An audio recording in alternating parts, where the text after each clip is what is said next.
Magandang araw po mga kasendero at mapagpalang araw po sa inyong lahat. Mapagpalang araw po sa ating lahat. At ito nga, may share na naman ako sa inyo. Ito ay Chevrolet Suburban 2017, 16, 17 hanggang 2019, 18. Pare-parehas lang naman muli yung ano nito. So at ito nga ay low power. Itong sasakyan na to ay low power. Hirap na hirap siya nung tumakbo ng 100 kph. 80, 90, ganyan lang ang takbo niya. Hirap siya sa 100.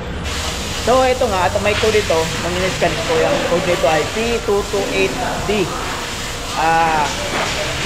Fuel Pump Pressure Sensor Regulator. Basta nakalimutan ko yung term niya. Basta P228D yung kanyang code. At ang ano nito, yung dalawa kasi ano nito dalawa ang fuel pump. May fuel pump siya dito sa ilalim ng intake manifold. Meron pa siyang fuel pump doon sa loob ng tangke, yung electric fuel pump. So ang papalitan muna natin ay ito, yung dito. Ito yung sinasabi ng scanner yung nandito sa loob. So magpapalit tayo para ma-increase yung power ng makina. So, tatanggalin ko itong intake manifold. Tanggalin ko muna yung intake manifold bago natin bibidyohan kung saan location nung sinasabi kong fuel pump. Mechanical fuel pump yun So yun, babakasin ko muna yung mga kasindero pagkatapos saka natin bibidyohan at ipapaliwanag natin.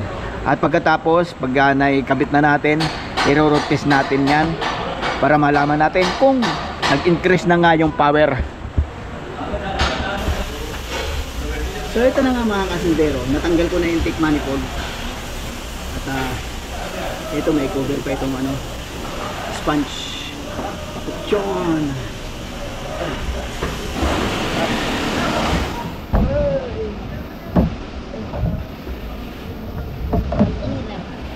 Ang hirap pagka malaki ang tiyan.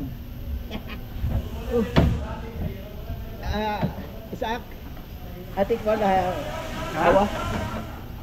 Hawa, ayaw ang sukran. Hala. Nainsa. Hala.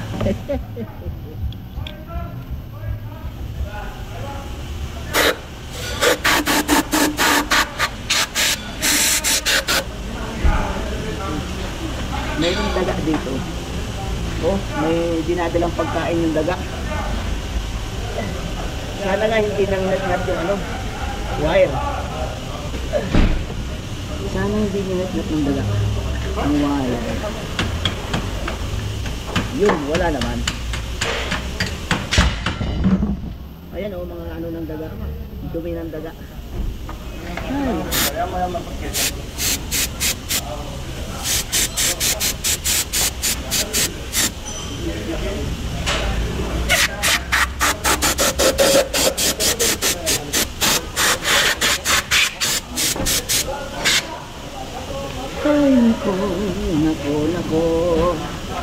So ito nga mga kasindero. Ito yung yung fuel pump. Yan. Fuel pump na papalitan. So ito, tatanggalin ko muna mga kasindero. Tanggalin muna natin yan.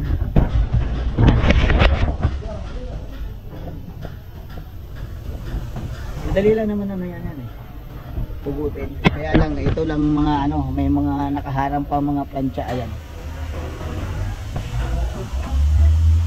13, 17, tsaka ito.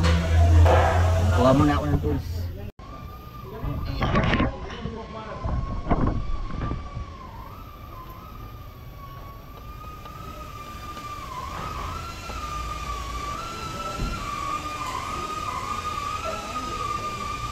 Ang hirap pag malaki ang tiyan. Lalo pag busog, pambihira. Hi!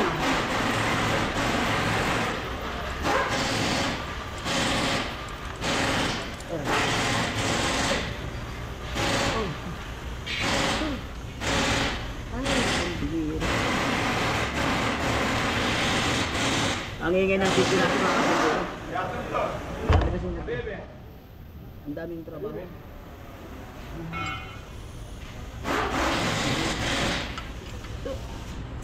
Lock.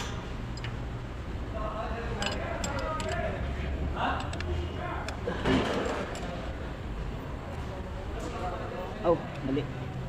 Wow, mali. Ito pala tatanggalin.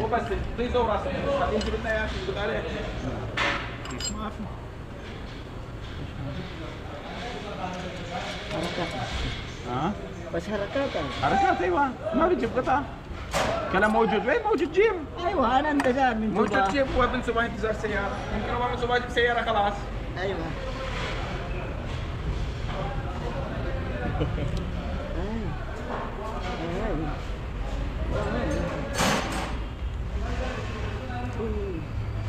Pambihira. Pambihira, pambihira.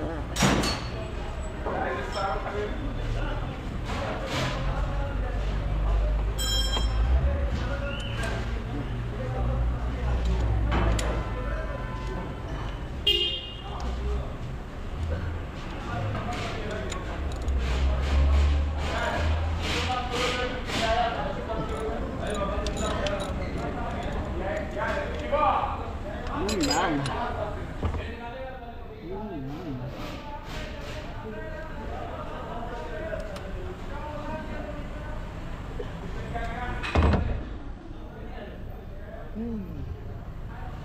I'll be loving you.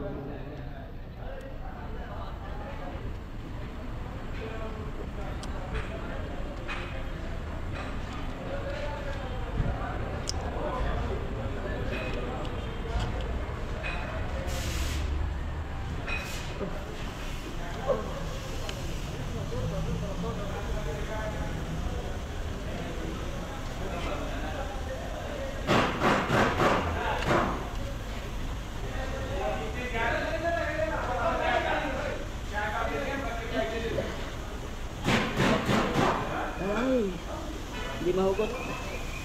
Si ano na lang natin. Pilihis. Yan. Pilihis. Pilihis. Pilihis.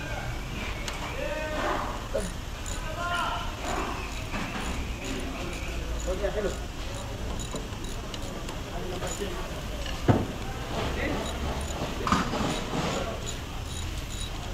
Parang kaya manin.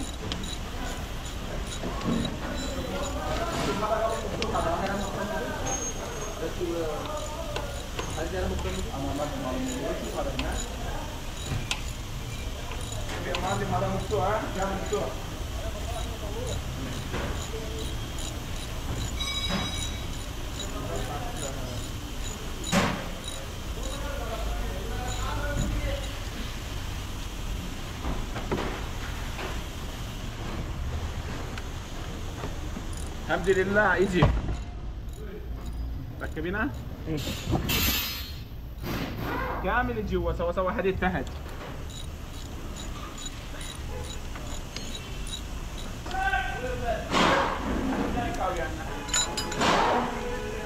وين مكونات الجامعة؟ فاكية؟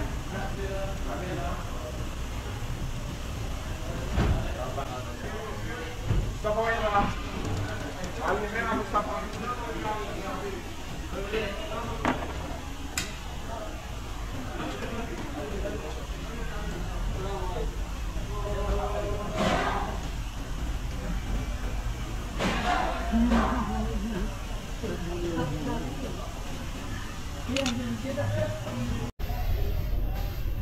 So ito na nga mga kasindero, natanggalan natin. At may radyan doon sa ano, sa loob dito. May radyan dito. Parang push rod. Di na tinatanggal yun, nandun yun sa loob. Yun ang kailangan ano. Kailangan sok sa loob. Ito na yung luma.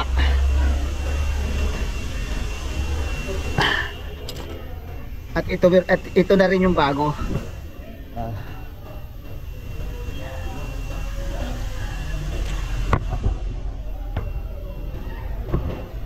Yan yung bago mga kasindero.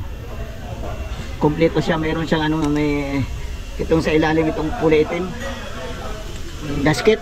Ito. Tapos yung tornilyo nakalagay ng ganyan.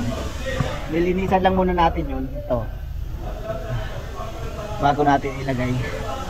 Linisan ko muna.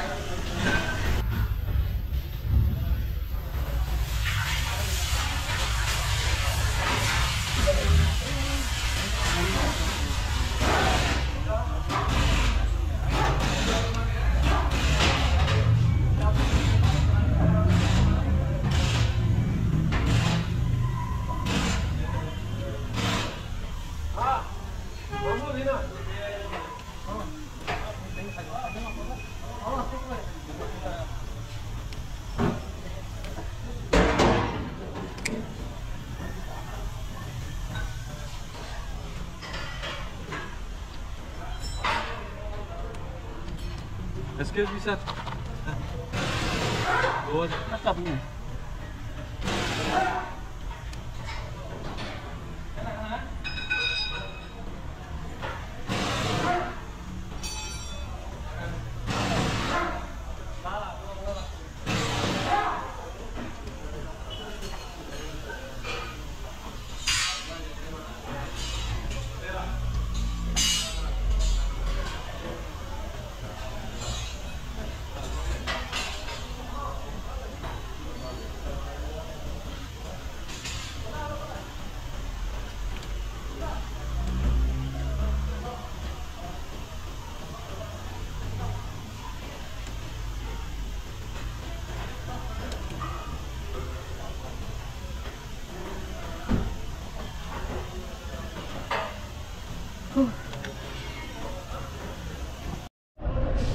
So ayun na nga po mga kasindero, nakabit ko na yung bago at lilinisan ko na lang ito ito para kasi may ano yan may mga buha-buhangin, kailangan malinis yan kasi pagka umipit sa ano yan doon sa rubber pinaka gasket nya baka magkaroon ng singaw, mag-ano yan, mag-misfire, manginig ang makina niyan, magtatanggal na naman ulit, kaya kailangan lilinisan yan.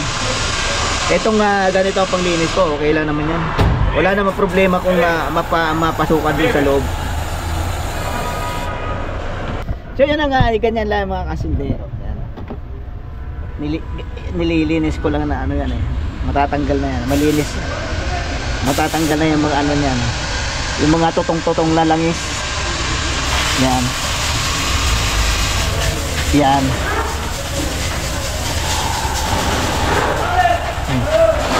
Ayan pa. Kailangan malinis na malinis yan. Kasi pagka nag-misfire, doble pagod. Yan. So ayan, malinis na yung mga kasindero. Ikakabit ko na lang yung intake manifold. May buha, may ano pa, may balahibo ng kaya ayos na yan.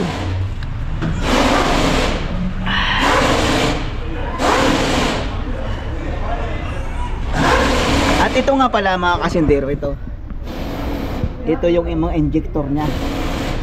Yan, injector. Napakaganit tanggalin yan. Ang hirap tanggalin yan mga kasindero. Kasi yung pinakadulo nung injector doon, puro na kumapit na yung mga carbon. Kaya kailangan aalugin mo habang hinahugot. Minsan naman mahuhugot na maayos. Mahaba kasi yung nozzle ng niyan injector, at kadalasan nababaluktot kasi hindi mo siya yung mahatak na diretso ba yung kahabaan na yan. Hay. So yun lang ikakabit ko na lang yung intake manifold tapos i-road test pagdating ng driver. So ito na nga mga kasindero, na-assemble ko na lahat. Papaandarin na lang natin pagkatapos i-road test natin. Sana pumunta yung driver para ma-road test natin doon sa highway. So papaandarin muna natin.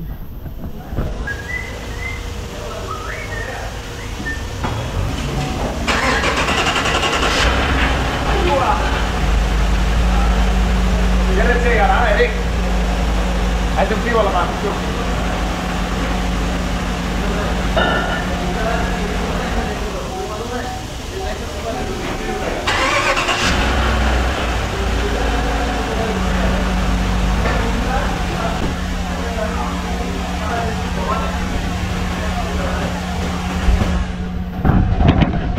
So yun na nga mga kasindero, panitin lang natin. Painitin natin pagkatapos pa i-rotate natin yan mga kasindero. At so ito na nga mga kasindero, andito na yung driver. Kung hindi nyo makita no, i-rotate namin. Titingnan namin kung yung power ay nag-increase. Increase power. Yung kanyang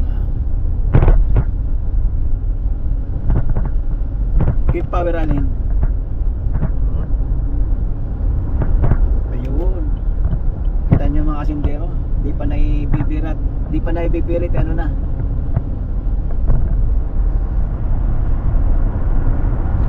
Waste power sa? Kala sa Radya Shopee. So okay na raw mga kasindero. Malakas na yung ano niya, hatak. Hindi na kagaya dati. Dati raw 80, 80, 90, hirap daw maka 100. Ngayon okay na oh. Papitik-pitik na lang yung takbo pero 100